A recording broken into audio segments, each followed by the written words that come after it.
అనుకున్న పనులు జరగడానికి బ్రహ్మశ్రీ గోరుగుంట్ల సురేష్ బాబు గారిచే వారాహి పాశుపత హోమం.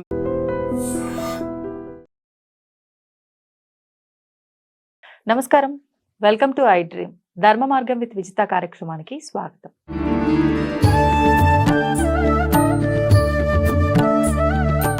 ఇప్పుడు అంటే కొంతమంది ఏం చెప్తారంటే ఉగ్రదేవతే కాదనము, కానీ ఉగ్రము అందరి విషయంలో ఎందుకు ఉంటుంది, ఎవరైతే తప్పు చేస్తారో వాళ్ళ విషయంలో మాత్రమే ఉగ్రంగా ఉంటుంది. అంటే ఉదాహరణకి పిల్లల పైన తల్లి కోపంగా ఉంటుంది అని అంటే ఎప్పుడు కోపంగా ఉండదు కదా, వారు తప్పు చేస్తేనే కోపడుతుంది, తర్వాత అంతా ప్రేమగా ఉంటుంది కదా. ఈవిడని కూడా నువ్వు అంటే మంచిగా ఆరాధిస్తే నీకు మంచిగానే ఉంటుంది అని కొంతమంది చెప్తున్నారు. అది వాస్తవం, నిజాన్ని మాట్లాడుతుంది. అదంతా వారి పాండిత్య లక్షణం, అంటే వారి మంచి మాటలు చెప్పడానికి ఉన్న లక్షణం అవుతుంది తప్ప ఇది యథార్థం. అది ఎట్టి పరిస్థితుల్లో వారాహి, మాతంగి, కాళి, బగలాముఖి, ప్రత్యంగర, ధూమవతి ఇలాంటి ఎన్ని దేవతలు కూడా ఎవరు పడితే వారు చేయకూడదు అంతే. అది ఫిక్స్, యూనిక్ అండ్ లాస్ట్. అది దానికి మించిది లేదు. గురువు చెబితే చేసుకోవాలి తప్ప ఇది మేము చేస్తున్నాం మంచిది అమ్మా, మంచిదే, కాళీమాత మంచిదే, నమస్కారం చేసుకో, దండం పెట్టుకుని వెళ్ళిపో, ఆమె సాధన నీకు అవసరం లేదు. అవసరం అనుకుంటే ఆమె చెప్తుంది నిజంగా. లేకపోతే పండితుడు ఏదైనా పెద్ద కష్టం వచ్చినప్పుడు ఏదో ఖాళీ ఏంటంటే శని మహాదశ మహా ఇబ్బంది పడుతుంది, చాలా ఇబ్బంది పెట్టినప్పుడు ఖాళీ హనుమంతుని చుట్టూ తిరుగుతుంటే కొంత తగ్గిపోతుంది. అవి అంతవరకే నమస్కారం చేసుకుంటే చాలు, అమ్మని అంత కుంకుమేసి నమస్కరించుకుంటే చాలు శ్రీ విద్య మీద, అంతే తప్ప శ్రీచక్రం మీద ఎక్కడన్నా ఆ కర్మ పోతుంది. అంతేప్పుడు వాటి ఆరాధించకూడదు. ఇప్పుడు ఎవరికి పడితే వాడికి దీక్షలు ఇవ్వడం వరాహి. అస్సలు నేను ఎంత అంటే మౌనంగా ఉంటున్నా చూడడానికి, ఎందుకు మనకి వాడికి ఎవరి కర్మ, అందరికి దీక్షలు ఇవ్వకూడదు వరాహి. అందరు దీక్షలు తీసేసుకోండి అంటే నిజాన్ని నిర్భయంగా చెప్తున్నా, ఇయ్యకూడదు అంతే. కానీ ఇయ్యొచ్చు అనే ఒక కొత్త క్రమాన్ని తీసుకొస్తున్నారు. అదొక గ్రేట్ లాగా ఉండడానికో మరి వారికి ఎవరన్నా గురువులు ఎవరన్నా చెప్పారా అలా అయ్యమని? నువ్వు మంత్రము ఏదైనా చేసుకోవచ్చు, సభాముఖంగా దీక్షలు అయ్యి ఇవ్వకూడదు, పబ్లిక్ గా దీక్షలు ఇవ్వకూడదు వరాహి. మాట్లాడితే నిజం ఇదే, కానీ మేము చేసుకుంటామంటే వాళ్ళ హక్కు, వాచక శక్తి వాళ్ళ హక్కు, మాట్లాడే శక్తి వాళ్ళ హక్కు, ఏమైనా మాట్లాడుకోవచ్చు, ఎవరిని ఎలాగైనా తయారు చేయొచ్చు. అమ్మా, ఒక కర్ర ఒక వ్యక్తికి ఇచ్చినప్పుడు ఈ కర్ర వాడికి ఇచ్చేటప్పుడు ఆ వ్యక్తిని తగిన వాడికి కర్ర ఇవ్వాలి. తెలియని వాడి చేతిలో కర్ర పెడితే మనకు ఇప్పుడు ఇది ఉంది, ఇది పోయి ఎవడికి పడితే వాడి చేతికి ఇస్తే ఎలా వాడతాడో తెలియనప్పుడు ఇబ్బందుల పాలవ్వచ్చు. వాడు మంచి ఇంట్రెస్ట్ గానే ఉండొచ్చు, వచ్చి దేవా నేను చేస్తానండి 45 రోజులు అని దీక్ష నేను చేస్తానని వాడి చేతిలో కర్ర పెట్టావు, వాడు దాన్ని ఎలా వాడతాడు? అసలు వాడికి ఇచ్చే అర్హత ఉందా లేదు. ఎవరైనా రండి మేము వారాహి దీక్షలు ఇస్తున్నాం, ధర్మాన్ని మాట్లాడితే తప్పు, వాడి బుద్ధిలో వాడి కరెక్ట్ కావచ్చు, అందుకని కొన్ని ఇవ్వకూడదు. ఇప్పుడు మరి ఒకవేళ సరే మంత్రదీక్ష తీసుకోవద్దు, ఆరాధించొద్దు, ఆ వారాహి నవరాత్రుల్లో కనీసం అంటే ఇప్పుడు మనకి దగ్గరలో ఎలాగో ఆలయాలు నిర్మించడం జరిగింది, కొన్ని ఆలయానికి వెళ్ళి రావచ్చా?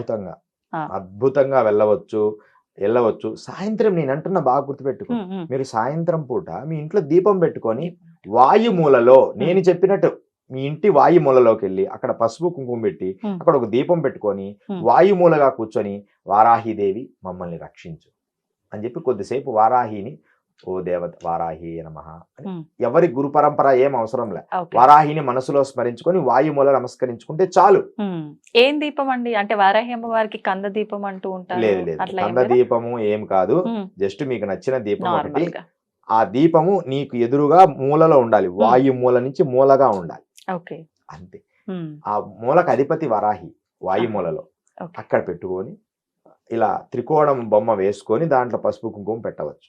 ఇది సరళంగా చేసుకోవడానికి అంతే తప్ప ఈ మంత్ర సాధనలు జప సాధనలు చేసినప్పుడు ఏదైనా ప్రమాదం ఏదైనా అది అంత అనుకూలమైనది కాదు. మరి ఇప్పుడు లలితా సహస్రనామాల్లో కూడా అమ్మవారికి సంబంధించి వారాహి వీర్యనందిత అని చెప్పి ఒక నామం ఉంటుంది, అలాంటి నామం ఏమైనా చేసుకోవచ్చు? లలితా సహస్రనామం ప్రతిరోజు చేసుకోవచ్చు. అది మహాదేవత సంబంధించి లలిత అనేది ప్రతి అక్షరము బీజాక్షరము, లలితా శ్లోకాలు ప్రతి శ్లోకము అది యూనిక్ అన్నమాట. అందరూ కలిసి చక్కగా లలితా సహస్రనామాన్ని మనం సాధన చేయొచ్చు. ఇప్పుడు వారాహి అమ్మవారిని ఆరాధించొద్దు, ఉగ్ర రూపము గుప్తంగా ఉండాలి అని అంటున్నారు. కానీ లలిత అమ్మవారిని మాత్రం ఆరాధించొచ్చు. లలిత అమ్మవారికి ఇరువైపులా ఉండేది రాజశ్యామల వారాహి. వారాహి మరి ఎందుకు ఈమెను ఆరాధించొచ్చు, వీళ్ళను ఆరాధించొద్దు? లలిత అని కాదు, లలితా స్వరూపిణి అమ్మవారు పరమేశ్వరుడు. ఒకసారి ఒక సందర్భంలో వీరు ఎన్నో సంవత్సరాలు కైలాసం మీద రుద్రగణాలతో ఉండి ఉండి ఉండి వాళ్ళిద్దరు ఏం చేస్తారంటే ఒకసారి అలా విహారయాత్రకి వెళ్తారు. అంటే మనం ఇప్పుడు హనీమూన్ లాగా వాళ్ళేదో హాయిగా అమ్మ అదిగో అలా వెళ్దాం పండి అన్నది అమ్మవారు. స్వామివారు కూడా వెళ్దాం చాలా రోజులు అయిపోయింది వాళ్ళ కైలాస పర్వతానికి దగ్గరలో ఉన్న స్థలాల్లో అలా తిరుగుతూ వెళ్ళి అలా తిరుగుతూ అలా వెళ్ళారు. అలా తిరుగుతూ ఉన్నప్పుడు ఆ సమయంలో ఒక అంధకాసురుడని ఒక రాక్షసుడు, ఇద్దరు రాక్షసులు అన్నాడు. చండాచండులని ఇద్దరు రాక్షసులు, అంధకాసురుడు, వీళ్ళందరూ ఒక బ్యాచ్ అన్నమాట. ఆయనకు అంధకాసురుడు, వాడి కళ్ళు కనపడవు, భౌతిక కళ్ళు కనపడవు, వాడికి మూడో కన్ను ఉంది. వాడు బ్రహ్మ నుంచి ఎన్నో శక్తులు పొందిండు, సాక్షాత్ బ్రహ్మశక్తి పొందిండు. చిన్న కథే, ఆ చిన్న కథ అయినా పైన చెప్తున్నా. అలా చూసి నాకు తగిన విశ్వంలో అందరికంటే అందగత్తె ఎక్కడుందో చూద్దామని చూశాను. అక్కడ ఒక సరస్సులో గౌరీగుండని హిమాలయాల్లో ఒక సరస్సు ఉంది. మనం ఆది కైలాష్ వెళ్ళినప్పుడు అక్కడ ఉంటుంది. అది మనం చూడొచ్చు గౌరీగుండ. ఆ అమ్మగారు అక్కడ గౌరీదేవి స్నానం చేస్తుంది చక్కగా. ఇప్పుడు స్త్రీలు బాగా చక్కగా స్నానం చేసినప్పుడు చాలా సౌందర్యంగా కనిపిస్తారు కదా, బాగా ఇంత జుట్టు బాగా అందంగా అమ్మవారు అక్కడ స్నానం చేసి అలా ఉంటే పొయ్యి ఆమెను అడిగి రాపోండి అని ఇద్దరిని పంపిస్తాడు రాక్షసుడు.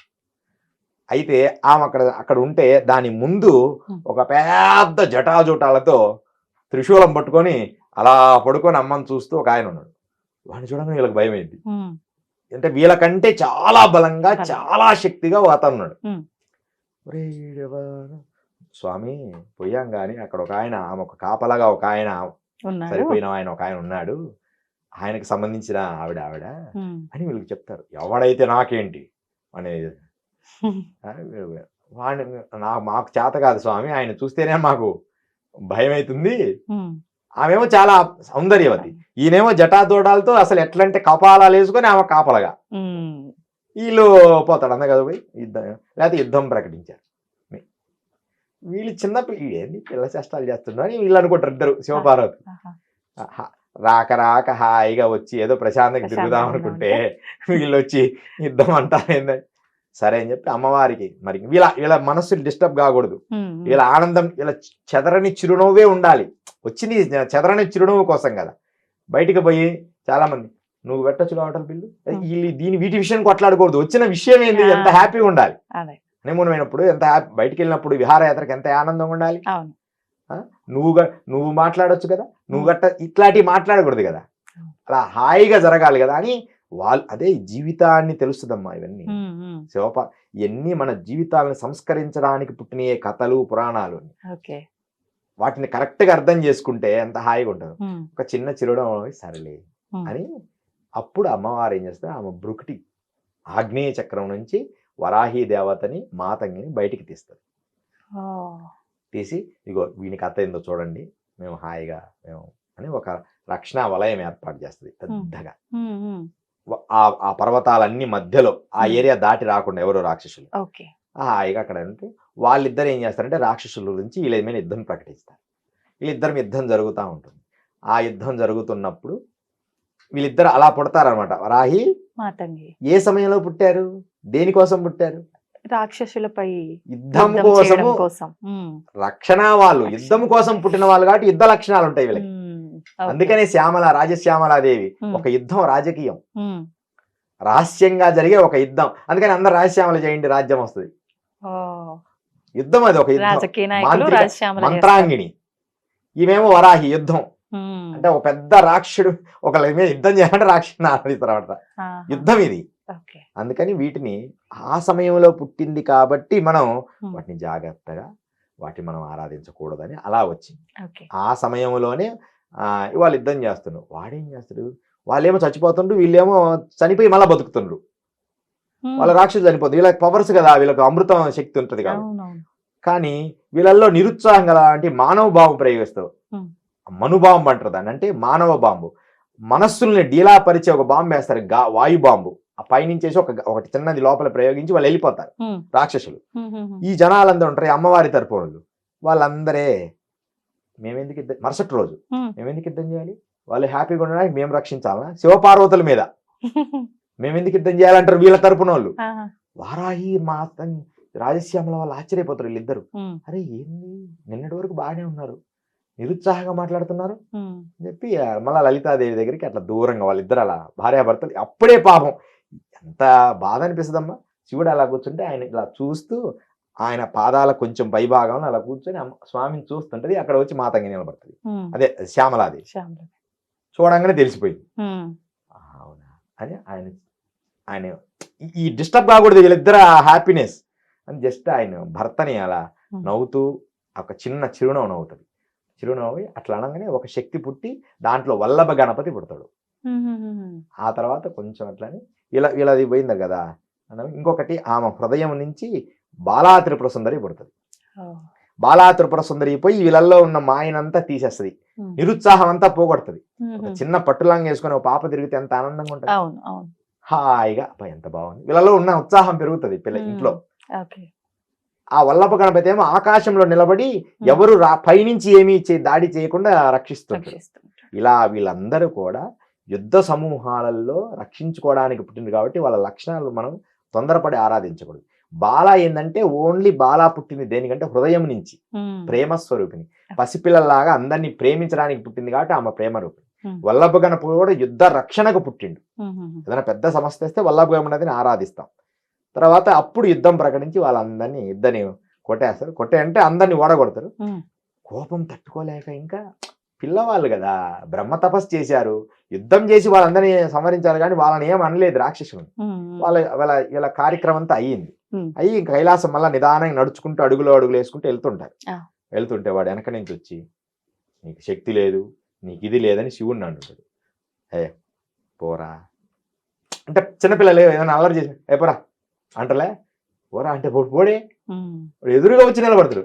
ఇంకా స్వామివారి కోపం వచ్చి వీడు చెప్పితే ఈయనేంటట్టు లేడు అని చెప్పి త్రిశూలం తీసుకుని వాడి పొట్టలో ఇలా పొడిచి ఇలా నిలబెడతాడు. వాడి పొట్టలో నుంచి రక్తం అంతా త్రిశూలానికి కారుతుంటది. అప్పుడు జ్ఞానోదయం అవుతుంది. పొడిచేదాకా రక్తం కారింది కదా, అయ్యో ఎంత పొరపాటు చేసా, సాక్షాత్ పరమశివుడు. అప్పుడు వచ్చింది వాడికి బుద్ధి. అప్పుడు ఆయన మీద అష్టోత్తరం చదువుతాడు.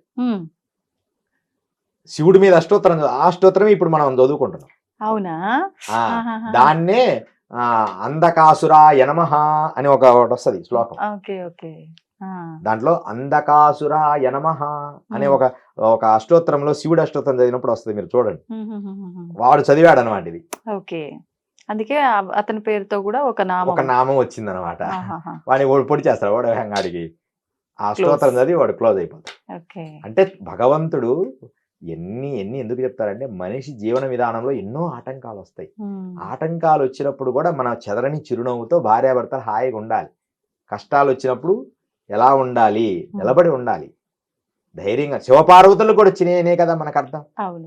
వేరే వాళ్ళని మాట్లాడుకొని వీళ్ళని మాట్లాడుకొని దాని నుంచి బయటపడాలి తప్ప ఏదో ఆలోచన చెయ్యాలి.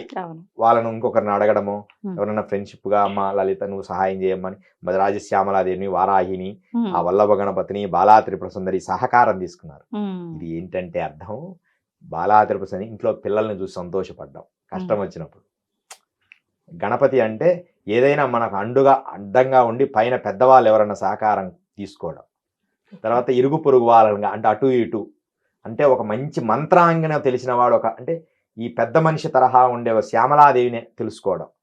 ఒక మంచి రౌడ్ అంటే ఒక గట్టి, మీ బంధువులు ఎవరైనా గట్టివా అంటే వాడిని హెల్ప్ తీసుకోవడం. అంటే ఇలా ఒక మనకు అనుకూలమైన మంచి వాళ్ళని మనం హెల్ప్ తీసుకొని జీవితం ముందుకు తీసుకుపోవాలని ఈ పురాణాలు మనకు తెలియజేస్తాయి. అర్థం చేసుకుంటే ఇది కాదులేండి అంటే ఏం చేయలేం.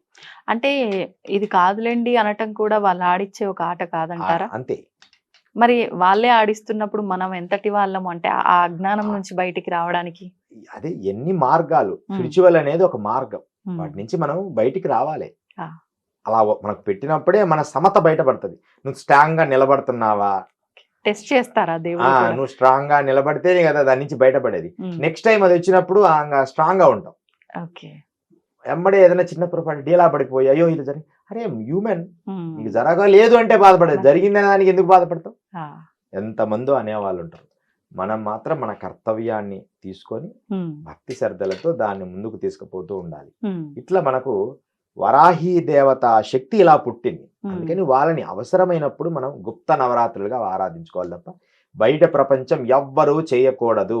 ఏ పీఠాధిపతి అయినా ఒక్కరైనా చూడు, నామనాయ పీఠాలు ఉన్నాయి, పెద్ద పెద్ద పీఠాలు ఉన్నాయి, శంకర పీఠాలు ఉన్నాయి. వాళ్ళు ఎప్పుడైనా వారాహిని ఆరాధించమని ఎక్కడైనా చెప్పారా?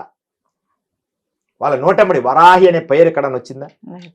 మీరు వినండి, ఎక్కడైనా పెద్దలు పీఠాధిపతులు ఎవరు చెప్పరు. ఒకవేళ ధర్మనిష్ట గల వాళ్ళు కూడా వరాహిని మీరు ఆరాధించనని, ఇప్పుడు మనకు ఎవరైనా మన సామవేద షణ్ముఖ శర్మ గారు కానీ మీరు వరాహి పూజ చెయ్యండి అని సభాముఖంగా అమ్మ ఏదో ఒక 4 నామాలు 5 నామాలు చెప్తారు. ఈ నామాలు మీరు చేసుకోమని చెప్పింటారు తప్ప, అంతేగాని వాళ్ళు మీరు ఫోటోలు పెట్టుకొని ప్రత్యేకంగా ఆరాధించండి అని చెప్పరు. మీరు ఆ దీపం పెట్టుకొని అదే మీరు చేస్తున్న లలితాదేవి దగ్గర, మీరు లలితాదేవి దగ్గర కూర్చుంటారు కదా, ఆ లలితాదేవిలోనే వీళ్ళందరూ ఉంటారు కదా, మళ్ళా ప్రత్యేకంగా ఫోటో ఎందుకు? వరాహి లలితాదేవికి ఇటు భాగంలో ఉంటారు, ఇంజామర వేస్తారు, ఇటు భాగంలో మన ఫోటో ఉంటుంది, ఇటుపక్క ఇంజామర వేసేవాళ్ళు ఇటుపక్క ఇవన్నీ తెలుస్తుంది ఫోటోల్లో. వరాహి కూడా ఉంటుంది, అంటే ముఖం అట్లుండదు, వరాహి స్వరూపంగా ఒక ఆవిడ ఉంటుంది, శ్యామలా స్వరూపంగా ఒక ఆవిడ ఉంటుంది, కొన్నిటిలో వరాహి కూడా ఉంటుంది. అంతే, వాటిని మనం ఆరాధిస్తే మనకు సరిపోతుంది. ఒక 5-6 నామాలు ఉంటాయి, ఈ 5 నామాలు అనుకోండి అమ్మా వరాహి పూజ చేసినట్టని, అలాంటి మంచి సలహాలు ఇస్తారు తప్ప వాటిని ఆరాధించమని ఎవరు ఏ పండితులు చెప్పరు. కానీ ఇప్పుడు అందరూ పూజలు నిష్టలు అనుష్ఠానాలు వాళ్ళని శిక్షణ ఇవ్వడము, తర్వాత మాతంగి శిక్షణ వేయడము, తర్వాత వరాహి శిక్షణ ఇవ్వడము, ఎవరికి పడితే వాడికి అసలు వాడిని తయారు చేయాలి. ముందు ఒక 2 years వాడిని ఈ మంత్ర సాధనలు నేర్పకుండా వాడిని సహజ సిద్ధమైన స్థితిగతుల్ని తయారు చేసి అప్పుడు వానికి మంత్ర సాధన నేర్పించాలి. అంటే నేను శాస్త్రాన్ని చెప్తున్నా, ఎవరిని నేను విమర్శించడం లేదు. శాస్త్రము క్షుణ్ణంగా పెద్ద, లేకపోతే ఏ గురు పరంపర నిన్ను ఈ వారాహి దీక్ష ఇయ్యమన్నది, అవును నా మనసుకు నచ్చింది నేనే గురువును ఇస్తానంటే అది ప్రమాణం కాదు. నువ్వు గొప్ప యోగివి, గొప్ప జ్ఞానివి, గొప్ప శక్తివంతి ఎవరైనా ఉండొచ్చు, నువ్వు ఏ గురువు నేను ఇలా ఇయ్యమన్నారు? ఒకవేళ ఇయ్యొచ్చండి అందరికి వరాహ దీక్షలు ఇవ్వమని ఎవరు చెప్పారు? కృతాళం పీఠాధిపతి స్వామివారు ఉన్నారు, వారి దగ్గరికి పోయి నిలబడతారు, వారి సమస్య చెప్తారు గురువు గారికి, చెప్తే వాడికి అవసరమైతే చెప్తారు, నాయన ఇది చెయ్యని, మా మంత్రం రాసిస్తారు. ఆ మంత్రం రాసి నాన్న ఇన్ని చెయ్యి, తర్వాత పురచ్చరణ హోమం మనం రాయచెరువులోకి వెళ్ళి అక్కడ పురచ్చరణ చేసుకోవచ్చు. అక్కడ వారాహి దేవత కూడా ఉంది, నువ్వు కూడా చూసింటే వెళ్ళింటే చూసిండొచ్చు, తిరుపతి దగ్గర. వారికి నిజంగా అవసరమైతే ఆ ఇబ్బంది తొలగడానికి మంత్రం ఇస్తారు తప్ప ఫోటో పెట్టుకొని పూజలు చేయమని చెప్పరు దాంట్లో. మీరు ఇక్కడికే రండి, మీరు జపసాధన చేసి ఇక్కడికి రండి, ఇక్కడ పూజ చేస్తాం, మిగతా అన్ని లక్ష్మీ మంత్రము భైరవ మంత్రము అన్ని ఇస్తుంటారు. వాడి సమస్యను చూసి వాడి ముఖం చూసి వాడికి అవసరమైన మంత్రం రాసి ఇది చేసుకో అంటారు తప్ప దీక్షలు ఇక మీకు మాల వేసి ఇలా దీక్షలు ఇయ్యరు. అంటే ఆ మంత్రం కూడా శాశ్వత ఎప్పటికీ చేస్తూ ఉండడం వల్ల కొంచెం కాల పరిమితి ఉంచి ఇప్పటి వరకు చేయమంటారు. తీరిన తర్వాత మళ్ళీ గురువు గారిని అడిగి మళ్ళా గురుగారు మరి ఇది కొనసాగించాలా, దాని సమస్య తొలగింది అనుకుంటే దాన్ని ఆపొచ్చు కూడా. ఎందుకంటే దాని తర్వాత వాటికి ఆహారము, భూత గణాలకి ఆహారం పెట్టలేరు, ఆ దేవతలకి ఆహారము విచిత్రమైన చర్యల్లో ఉంటుంది వరాహిది. దాన్ని మనం సానుకూలంగా పెద్దల అనుమతి తీసుకోవాలి. పెద్దలు అంటే దాని శాస్త్రం తెలిసిన వారు. ప్రతి శాస్త్రములు ఇప్పుడు పుస్తక రూపమైనవి, పుస్తకాలు చదవడం, యూట్యూబ్ చూడడం, పుస్తకాలు చదవడం, యూట్యూబ్ చూడడం, అవి వింటుంటే అవే కనపడుతుంటాయి మనకి. ఒక దాంట్లో ఉన్నది ఇంకో దాంట్లో ఉన్నది ఇంకోటి, ఇవే కనపడతాయి. కానీ శాస్త్ర అవగాహనతో గురు పరంపరగా మనం దాన్ని పొందామా, గురు పరంపరంగా దాన్ని ఆచరించామా అనే విధానంలో మనం ఈ విద్య వరాహి విద్యను మనం సాధన చేయాలి. And for more videos, please subscribe to iDream channel. Subscribe to iDream Media. Please subscribe to iDream. Please subscribe to iDream. Please subscribe iDream. And please subscribe to iDream. For more videos, subscribe to iDream. please like, share and subscribe to the channel. Congratulations, iDream. Subscribe to iDream. Subscribe to iDream. So subscribe to iDream Media. iDream ki iDream team అందరికి huge congratulations. Please subscribe iDream Media. Please subscribe to iDream. Subscribe iDream. Please subscribe to iDream. iDream అంటే నా కళల channel subscribe చేసుకున్న నోరు తిరుగుతలేదు, మీరైతే గంట గుర్తు కొట్టండి. For more such videos, please subscribe to iDream. Subscribe to iDream. Please subscribe to iDream. Please subscribe iDream Media. Please do subscribe to iDream. Please subscribe to iDream Media. For best entertainment and information, please subscribe iDream. And don't forget to subscribe to iDream.